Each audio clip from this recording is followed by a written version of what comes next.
कदाचित् कालिन्दितटो विपिन संगीत तरलो मुदाभिर्नारिवदन कमल स्वादमधूप रमा शम्भु ब्रह्मामरपति गणेशार्चित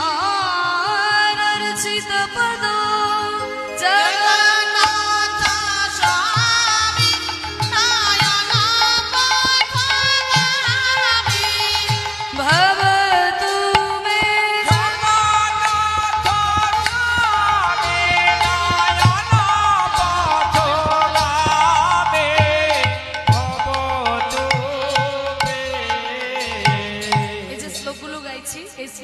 অনর্গল চৈতন্য মহাপ্রভু জগন্নাথের মুখের দিকে তাকিয়ে অনর্গল বলে যেতেন।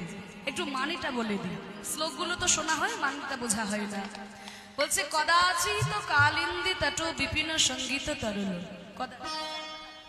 কদাচিৎ মানে কোন এক কালে, কালিন্দী তট, কালিন্দী মানে যমুনা, তাহলে কালিন্দী তট বিপিন সঙ্গীত তরল মানে যাকে আমরা জগন্নাথ রূপে দেখছি তিনি কিন্তু একদা মানে কখনো বৃন্দাবনে যমুনার তীরে তার বাঁশির সুরে সকল কিছু তরল করে দিতেন।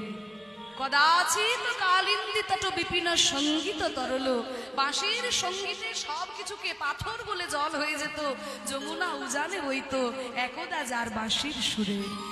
कदाचित् कालिंदी तट विपिन संगीत तरल मुदाभिरी नारी बदन कमल स्वाद मधुप।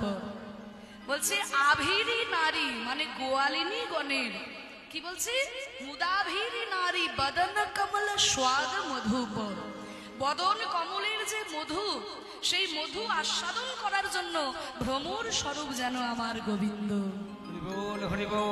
কদাচিৎ কালিন্দী তট বিপিন সঙ্গীত তরল মুদাভিরি নারী বদন কমল স্বাদ মধুপ।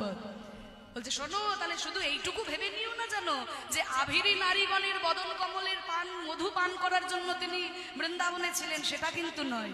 তিনি কে? রমা শম্ভু ব্রহ্মামরপতি।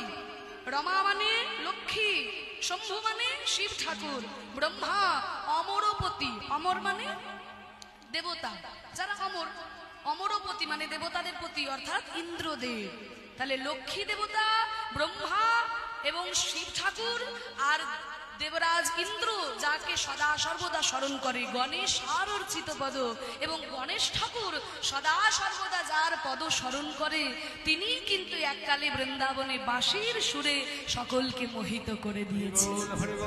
কদাচিৎ কালিন্দী তট বিপিন সঙ্গীত তরল মুদাভিরি নারী বদন কমল স্বাদ মধুপ रमा शंभु ब्रह्मामरपति गणेशार्चित पदो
সোনার সিংহাসনে যিনি বিরাজ করছেন, নীল শিখরে বসন, নীল বসন তার নীল ধ্বজা যেন উঠছে, নীল শিখরে বসন প্রাসাদের মধ্যে তিনি বিরাজ করছেন। প্রাসাদান্ত সহজ বলভদ্রেন বলিনং, সঙ্গে রয়েছে দাদা বলরাম, সুভদ্রা মধ্যস্থ, মাঝখানে রয়েছে বোন সুভদ্রা।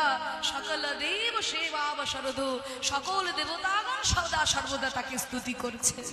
মহাপ্রধে